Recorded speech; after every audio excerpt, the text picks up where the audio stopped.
What's happening, people? Welcome to the Sound Design channel. My name is La, and today we're going to make a pluck, a really nice, clean sounding pluck for melodic house and melodic techno. Let's have a listen to what we're going to make.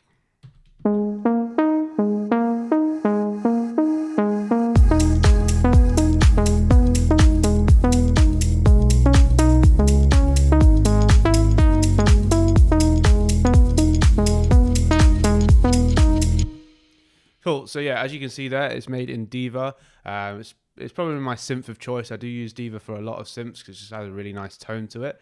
The pluck itself is pretty simple. It's just some small little things that make it sound really nice and clean. So we're going to look into that. The MIDI is, as you see here, I'm playing within the G sharp minor scale. All it is just repeating the G along the bottom. And then we've got this A working up to the B, and then working up to C sharp, E, and then down to B. So it's the middle note that's changing, and then the top note stays on the D sharp. Cool. So let's look at making the sound from scratch. So let's get Diva open. Everything else that you hear in this track is from the, I guess, the PML Everything bundle. There's a mix of a few things in there. The bass is from Bound to Divide's pack, the Diva preset pack. And then I think the drums are a mix from Neil Hoffman's pack and potentially Ben Bomer's pack, I think.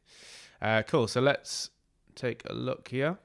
What we want to do from this initial patch in Diva is we go presets, we go to templates, and then we go to June 60. And then from here, we bring this to nothing, so we just want this square wave. In fact, I just need to drag the MIDI over so we have something to play with. I'll just solo this. So right now it's going to be pretty buzzy. We bring this down. And for me, I always bring this cutoff down to where I can hear like the fundamental of the sound, and then I'll shape that fundamental.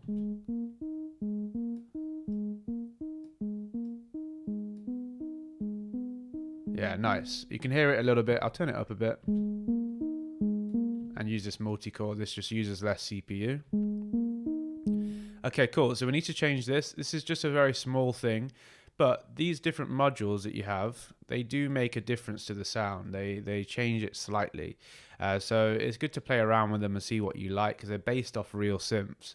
And that's what's cool with Diva. And so what we want to do is actually change this one as well. I think it's on multi. Let me just check on the other one. I believe that was correct. Yeah, multi, and then this. Yeah, cool. So, and then we bring up this here. This will just take away a little bit of the low end before putting it through the filter. Okay, cool. So we need to add a little bit more to the sound. Also, we just take down this LFO. We don't need that on there. So here with this envelope, this is where we add a bit of a bite to the sound. But we don't want it to be that open. And then we want to add a bit of sustain.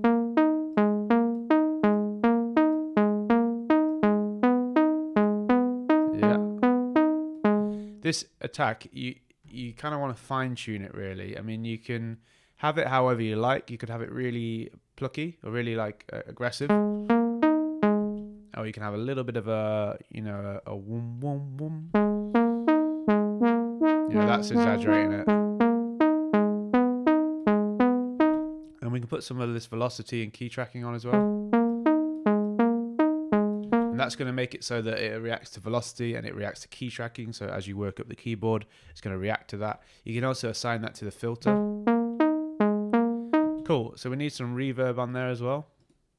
The reverb, you want to really cool it down a bit. You don't want some like crazy spacious sound. You want it to sound really clear and clean, and the reverb's just to give it a bit of stereo information essentially.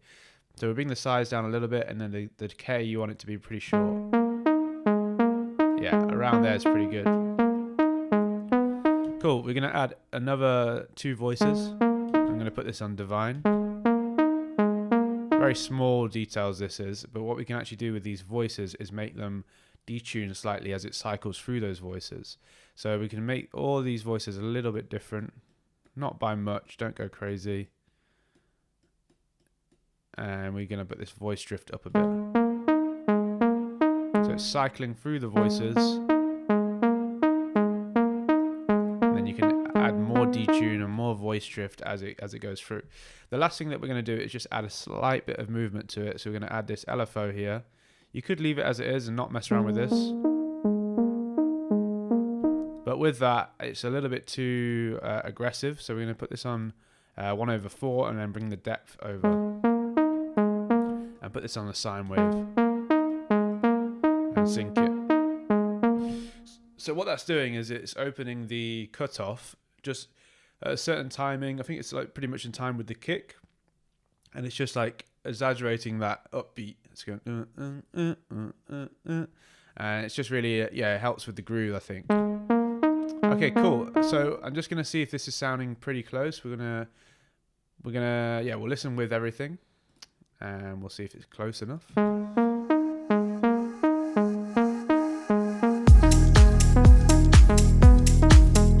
let's listen to this one. I think this is gonna be louder.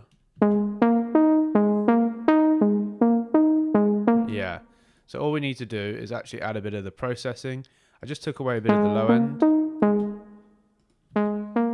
And the compressor, I compress it quite a lot.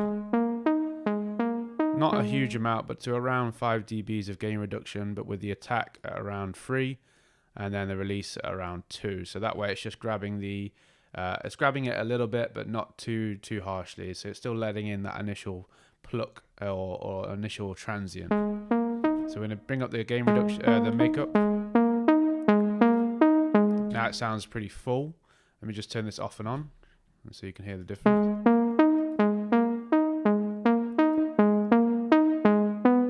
It's actually bringing up the reverb and the sustain in the sound quite a lot.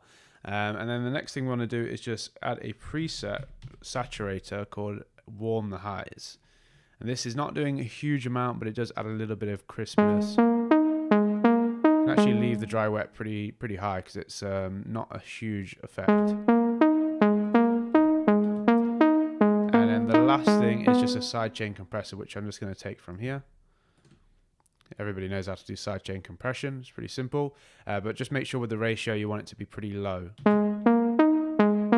All right, so now let's have a listen.